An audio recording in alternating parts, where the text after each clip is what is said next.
y 16 minutos, las 11 de la mañana de este lunes, y os voy a contar una historia que es muy corta, que sucedió una tarde de principios de los años 70 en un barrio obrero de Barcelona. Y el barrio era el Clot, el hoyo, o el agujero en castellano. Una zona habitada en buena medida por familias que perdieron la guerra, emigrantes murcianos, aragoneses, charneos, hombres y mujeres a los que les tocó una vida muy dura y cuyos hijos crecían despreocupados, un poco salvajados yo creo, corriendo entre las vías del tren antiguas, entre vagones oxidados, fábricas abandonadas y descampados, porque en esos años pues había mucho descampado. Uno de esos chavales que callejea por el barrio del Clot es el hijo de Santiago y Adela. Él trabaja por las noches como estibador en el puerto y ella se dedica a sus labores. Esto es también muy de cómo eran las cosas antes. Este chaval se llama José María y vive con sus padres, su abuela, su tía, y un periquito en un piso de 40 y pocos metros cuadrados en la calle Hernán Cortés. Duerme en un sofá de Sky y le fascina la música. Se sabe de memoria las canciones de todos los discos del dúo dinámico que escucha su madre en los vinilos de colores llamativos, las canciones de José Guardiola que pone su padre, la música yeye, que se cuela desde los pisos de los vecinos, que siempre tienen las puertas abiertas, como ocurría en los barrios de antes, Manolo Escobar, los singles raros de 45 revoluciones por minuto que compra por ahí su tía. Las canciones, que son 45 revoluciones por minuto es la velocidad a la que gira el disco. Esto lo aclaro para los oyentes más jóvenes que no. ¿Qué coño es eso? Perdón, revoluciones por minuto. Bueno, las canciones que suenan en la radio, ¿no? O que están puestas en la gramola del bar La Pilarica, que es el centro de reunión de los trabajadores del barrio en su camino a la fábrica o al mercado del Clot. El caso es que este chaval pues apunta maneras de artista, porque ya de niño, con 7 u 8 años, José María ha ganado el concurso infantil de la Academia Cataluña, imitando a Cliff Richard. Ganador del Festival de Eurovisión del año 68. Celebraron por todo lo alto en las calles del barrio, pues fue la victoria de Salomé en el año 69, porque resulta que los padres de esta artista eran vecinos. Santiago le decía a su hijo: vaya mujer de bandera es Salomé. Pero lo que pasó aquel día no tuvo nada que ver con la música, porque lo que te voy a contar ahora es la historia de cuando el hijo de Santiago y Adela se convirtió en el héroe del Clot. ¿Qué sucedió? En uno de esos solares que nacieron donde antes había fábricas textiles que empezaron a ser derribadas para construir, entre otras, la avenida Meridiana y la calle Aragón. Un día José María y sus amigos están jugando al fútbol en el descampado y alguien pega un pelotazo y manda el balón al otro lado de una tapia. Voy yo, dice José María, que se cuela entre los terrenos de la antigua fábrica y va hacia la pelota y junto a ella ve algo que parece una bomba. Es una bomba que debe llevar ahí 30 años. Y piensa José María: tengo dos opciones: dejarla aquí y que le explote a cualquier otro chaval al que se le cuele la pelota, o saco la bomba y se la llevo a la policía. Había una tercera opción, que era avisar a los agentes y que ellos se hicieran cargo, pero José María, que ya era un chaval muy echado para adelante, salió de la fábrica con la pelota en el pie y la bomba entre sus brazos. Claro, sus amigos al verle pues salieron corriendo y decían: ¿pero qué haces? Pero deja eso en el suelo, que va a explotar. Pero él piensa que si la lleva con cuidado, no hay peligro. ¿Dónde está la comisaría?, pregunta. Está a 2 calles, así que ves a ese chaval de 10 o 11 años caminando a pasos cortos con un obús de la guerra civil en el regazo. Imagínate la cara del policía. Uno de aquellos de entonces, cuando el niño se acerca a la puerta y pregunta: ¿pero qué haces con eso que has encontrado? La comisaría de repente se revoluciona, policías corriendo, llamadas de teléfono, desalojo. No te muevas, le están gritando al chaval todo el tiempo, no la tires al suelo. Pasa casi una hora hasta que llegan los artificieros, una hora con la bomba en brazos y sin jugar al fútbol, que es a lo que él había ido a la calle, ¿no? Tenía la espoleta y todo, le dicen, cuando por fin los desactivadores de explosivos se hacen con ella. Esto habría podido matar a alguien, chaval. E imagínate también la llamada a casa. ¿Es usted el padre de José María Sanz? Venga por favor a comisaría, que tiene aquí a su hijo que ha venido con una bomba. De Santiago, el padre, el antiguo sargento de carabineros de la 47 Brigada del Ejército Republicano, pues casi le da un infarto. El que había pasado antes por tantas cosas. Pero que su hijo, mi hijo un terrorista, dice que no, caballero, que su hijo es un valiente. Que el chaval ha evitado una matanza. Y así es como mucho antes de ser loquillo, y años antes de ser una estrella del rock, José María se hizo pues muy famoso. Solo en el club. Pero bueno, a ver quién con 11 años puede presumir de ser el héroe de su barrio.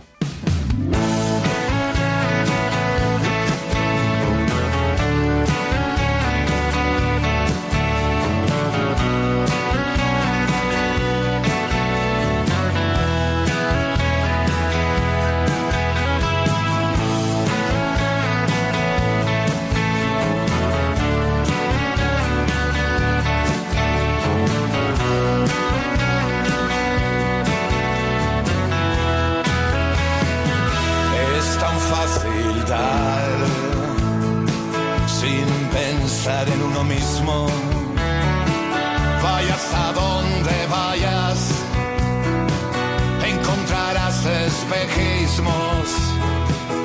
Somos tan iguales y a la vista tan distintos. Yo bajando a los infiernos y tú cruzando el paraíso.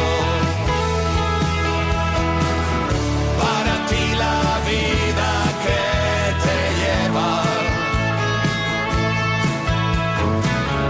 para mí la vida que me quema.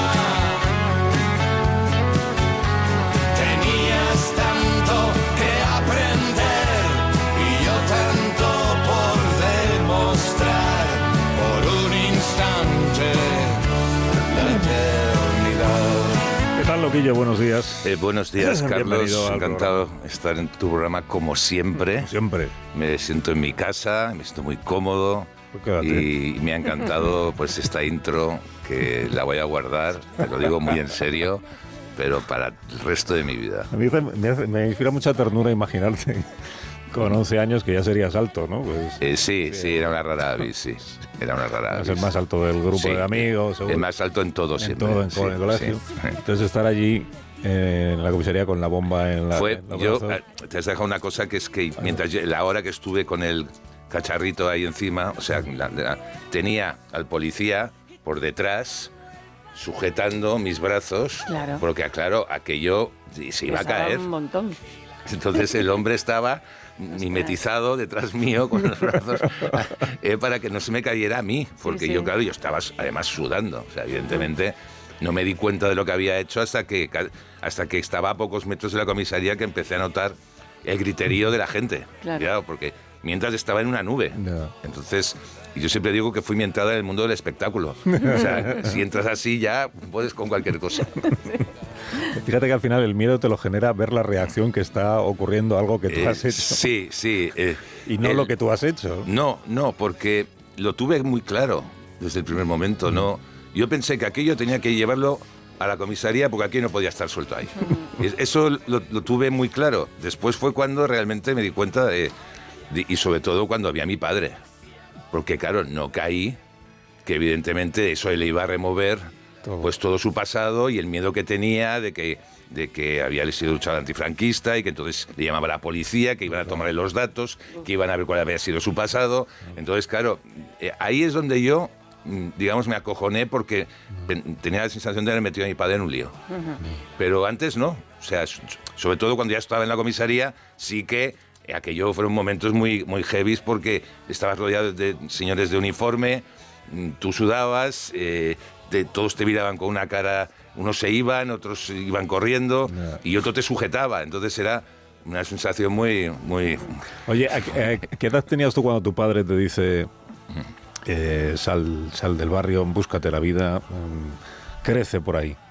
17 años, 16, justo cuando terminé el COUC, al que fui 57 días a clase, evidentemente, y no había dinero para ir a la universidad y ahí se acababa todo. Entonces mi padre me dijo, pues eso, sal, búscate la vida y sal de aquí, ¿no? O sea, sal de la carga que significaba en aquel momento la carga de haber sido perdedores en la guerra civil, de no tener aspiraciones, de que aquello se ha acabado, que solo puede ser estibador detrás mío, y ahí eso me lo dijo muy claro mi padre, y es una de las grandes cosas que me dijo, aparte de otro tipo de consejos, pero ese me dijo...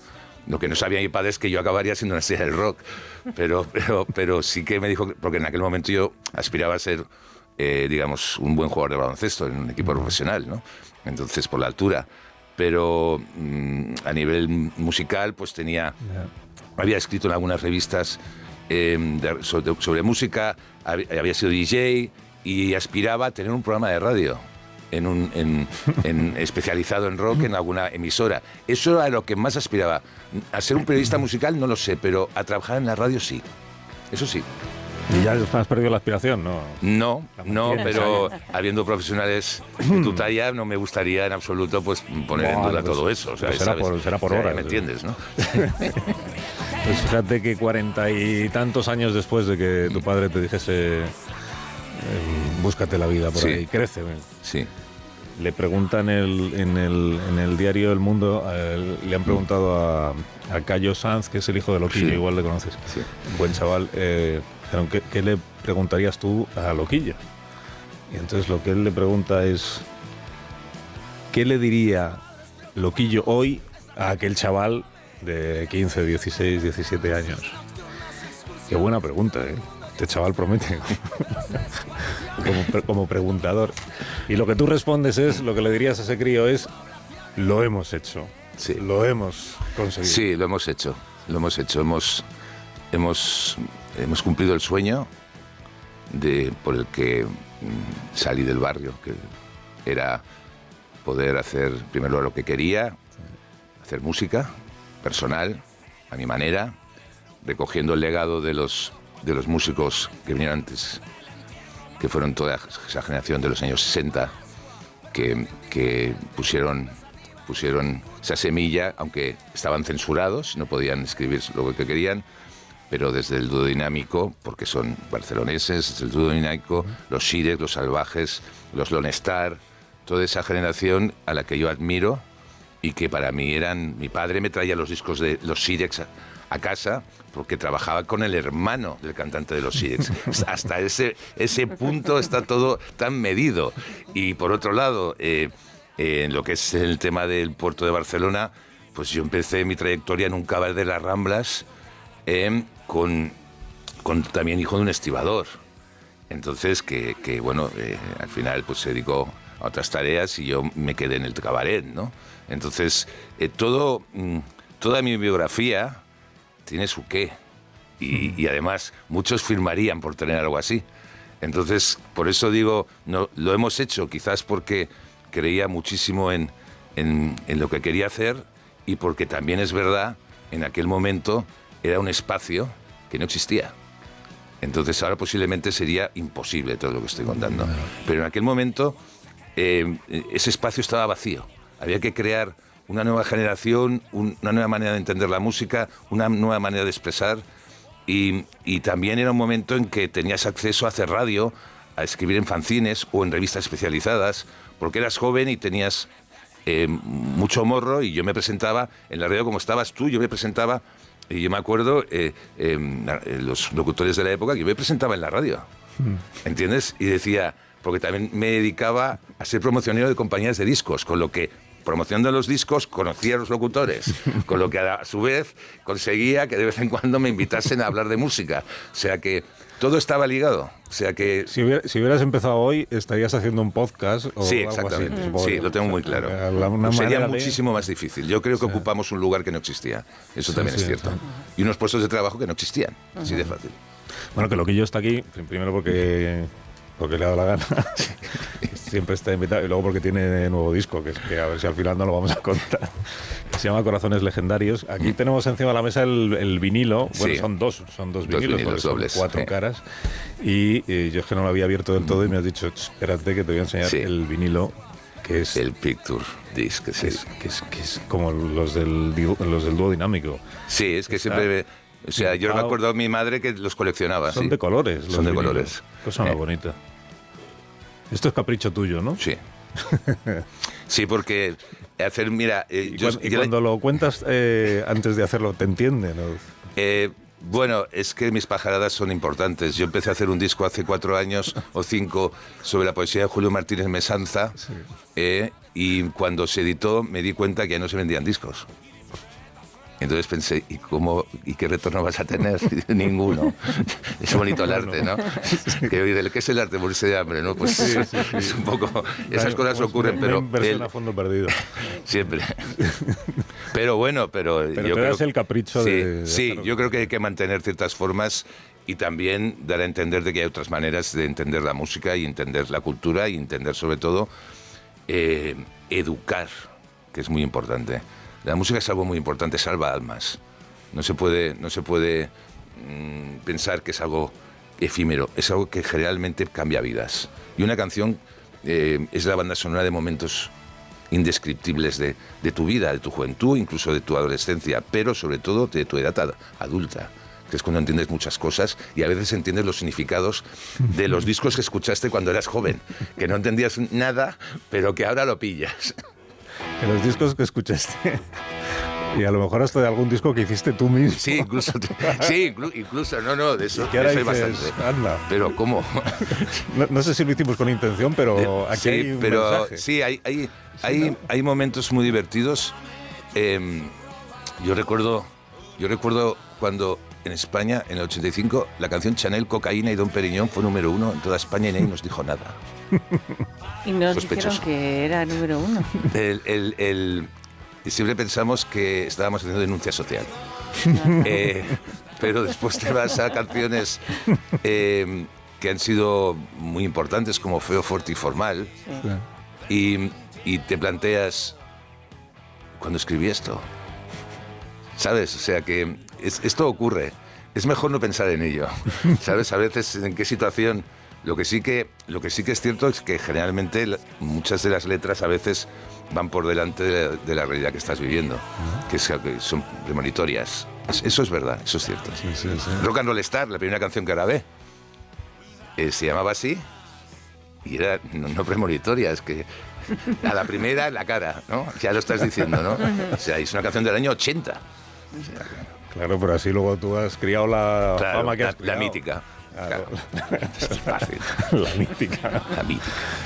Que al final seguramente tiene mucho más que ver con tu propia forma de ser en aquellos años de adolescencia, ¿no?